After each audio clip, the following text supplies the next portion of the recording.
বিগত 17 বছর আর 5 আগস্টের পরের সময়ের মধ্যে একটা পার্থক্য আছে। বিগত 17 বছর এই দোকানগুলো থেকে এক গ্রুপ চাঁদা নিয়েছে, কিন্তু 5 আগস্টের পরে 3 গ্রুপ 4 গ্রুপকে চাঁদা দিতে হয়েছে না? সুতরাং আগামী বাংলাদেশে আপনারা তো দেখছেন অনেক জায়গায় তারা বলছে যে 12 তারিখ পর্যন্ত চাঁদাবাজি করা যাবে না, কিন্তু 12 তারিখের পরে চাঁদাবাজি করা যাবে। সুতরাং আগামী বাংলাদেশে যদি এমন কোন শক্তি যারা বিগত সময়ে বাংলাদেশের মানুষকে চাঁদাবাজি, সন্ত্রাসী এবং গুম খুনের মাধ্যমে কষ্ট দিয়ে এসেছে, যদি এমন কোন শক্তি ক্ষমতায় আসে, তাহলে 3-4 গ্রুপ থেকে 8-10 গ্রুপ চাঁদা চাইতে আসবে। ভোগান্তি ভুলে চলে আসুন রিগালে। ওয়ারেন্টি সহ স্টাইলিশ কালেকশন নিয়ে রেডি রিগাল ফার্নিচার। সুতরাং আপনাদেরকে অবশ্যই 12 ফেব্রুয়ারি 11 দলীয় জোটকে বিজয়ী করতে হবে। এই আসনে জামাত ইসলামের মার্কা, এনসিপির মার্কা, খেলাফত মজলিসের মার্কা, ন্যায় ও ইনসাফের পক্ষে 11 দলীয় জোটের মার্কা সাতপাগড়িকে বিজয়ী করে নিয়ে আসতে হবে।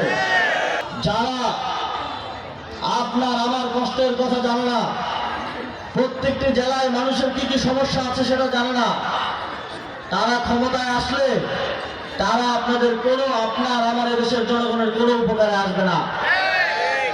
যারা এই দেশকে জানে না, এই দেশের মাঝি মানুষের কষ্ট জানে না, গ্রামে গঞ্জে অলিতে গলিতে আমার ভাই আমার বোন কোন কষ্টের মধ্যে দিয়ে যাচ্ছে সেটা জানে না, সে এই দেশের কোনো সমস্যার সমাধান করতে পারবে না। সুতরাং আপনাদেরকে বেছে নিতে হবে রাজপথ থেকে, গ্রামগঞ্জ থেকে, অলি গলি থেকে উঠে আসা নেতৃত্বকে। 11 দলীয় জোট সরকার গঠন করতে পারে এবং এই আসনে 11 দলীয় জোটের প্রার্থী শামীম হামিদি ভাই নির্বাচিত হন, তাহলে আপনাদের এই সড়ক এবং যোগাযোগ ব্যবস্থার উন্নতি করা হবে ইনশাআল্লাহ।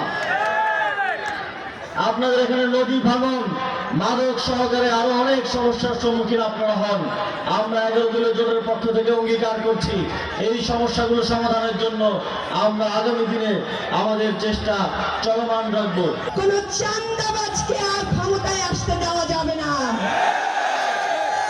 রাস্তার অলিতে গলিতে যারা গুন্ডামি মাস্তানি করে তাদেরকে আর ক্ষমতায় আসতে দেওয়া যাবে না। তিনি আয়েশা রাদিয়াল্লাহু তাআলাকে নিয়েও ইতিহাস বদলে বলছেন। তো ইতিহাস যদি না জানেন তাহলে কেন বলেন? আবার ওদিকে উল্টা, আপনি ইসলামের ইতিহাস জানেন না, আবার উল্টা জামাত ইসলামকে বলেন যে তারা নারীদেরকে চাকরি করতে দিবে না। এরকম মিথ্যাচার আপনারা করেন। আজকে সেই মিথ্যাচারের প্রতিবাদে চাকরিজীবী নারী দাঁড়িয়ে গেছে ভাইদের পাশে। আমাদের এনসিপির মাত্র 30টা আসন, তাই না? আপনারা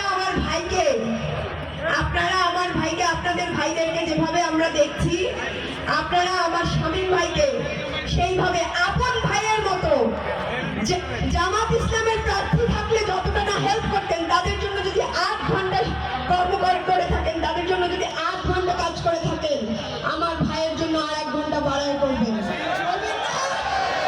ভোট কাটা যদি কেউ চিন্তা করেন, ভোট কাটা যদি কেউ চিন্তা করে, কি দিয়ে শাসন করেন বাচ্চাদেরকে? বেলুন দিয়ে না? বেলুন দিয়ে শাসন করেন না? বেলুন দিয়ে শাসন করেন না?